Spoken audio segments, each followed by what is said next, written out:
Marieke, I want to go ahead and bring you back in. The EU clinical trial regulation went live, so to speak, in January of this year, 2022.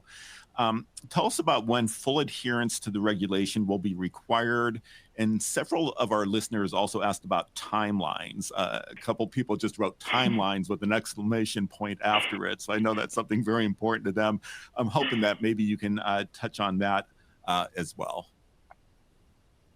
Yeah, sure.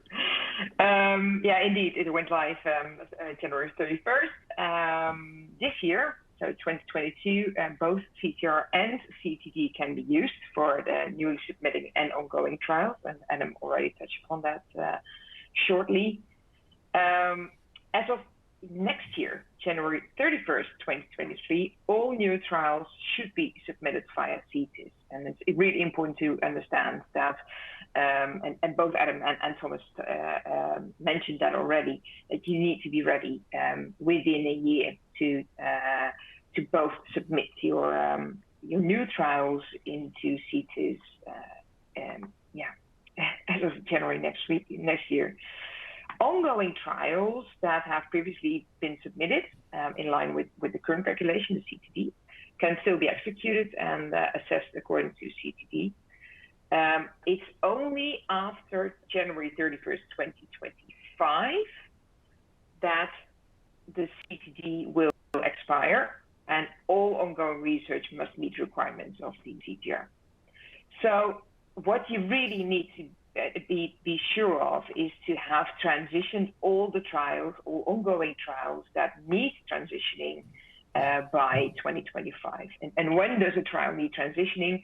Of course, when a trial doesn't end before that date. So if a trial ends before January 20, then no need to transition it. If it ends afterwards, then you need to transition the whole trial. And that's something that you really need to take into account because it needs some preparation and some planning from your side. It needs documentation to be put in line, to be made in line with the CTR requirements. So that needs some analysis and it takes some time from your project team. What could be interesting, a little side step, if I'm allowed to add, is that I was looking at the amount of people currently using CTIS, and since January 31st, there have been 13,500 people using it and 13,500 people logging in. The amount of applications actually submitted using CTIS is 31. With 2 applications currently authorized. Both of them being submitted by a non-commercial sponsor. So it's interesting to see that only non-commercial sponsors have had authorization, and there has been the first trial that has been submitted by a pharma company has been submitted mid-February. So you see that pharma companies are still working towards their first submission, and that is something we see happening a lot. It will take you like 18 months to prepare for your first trial, to put your first trial into the system.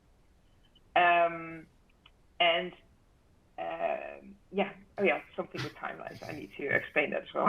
So it's quite interesting to take a look at the EMA website where those numbers are presented and to see what's currently going on in CTIS. Looking at transitions, transition trials are going to be assessed when going into the system. So and member states can take 60 days for that. And what's really important to understand while moving into the new structure is that every timeline is in calendar days, not working days. So that's a tip. When looking at the system, the 60 days is calendar days. And timelines, if no RFIs from the assessors or from the member states are there, a full submission can be done in 60 days. 10 days for the validation period, which the member states will check whether your trial is indeed in scope of CTR and will check whether it's complete according to requirements. 45 days for the assessment and 5 days for the decision. But when there's a question from the assessor in that period, it can be extended to 106 days, 3 months. So this is, and maybe Sylvia can explain better from sponsor perspective, this is one of the reasons where, while there's a shift to the preparation phase, the better you're prepared, the faster it goes. So it can be done in 2 months. Most probable when you have multi-country submission, there will be RFIs from the countries, and you go towards the 3 months. So that's for an initial submission, for your initial CTA. When you have an addition of a country, that's a separate procedure that takes about 52 days.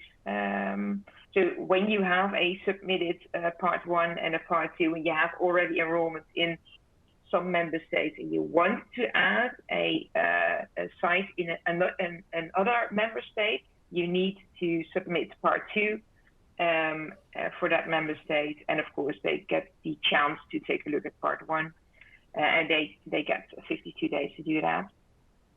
Any substantial amendments will take about 38 days.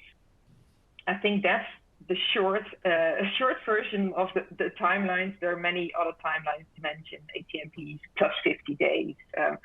And I can share a table with one of these links that give it all at on one page.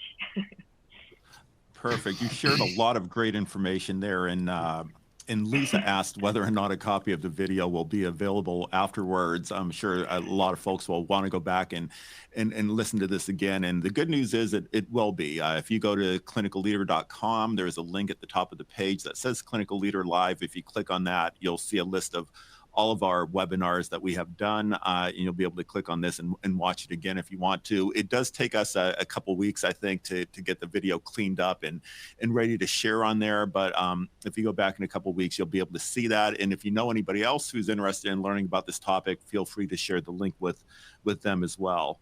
And Marieke, one quick follow-up question before I let you go on this one. Chitra had asked, what about new trials beginning in 2022? What is the criteria for a new 2022 trial to transition by January 25th versus January 2023? Do you know anything about that?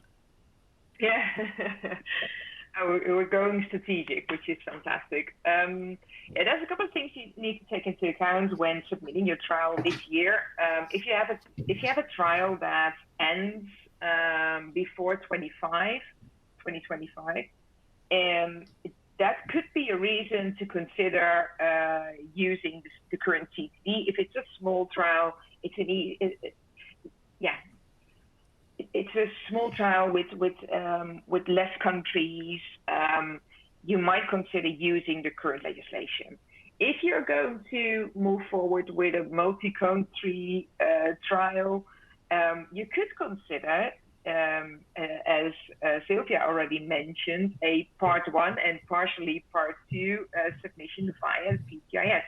But it really depends on how ready your organization is to manage that trial via CTR. Because I think we all need to take into account that during this transition period, we are managing trials according to 2 systems, CTD and CTR. That means that we need to work with our organization with 2 sets of processes.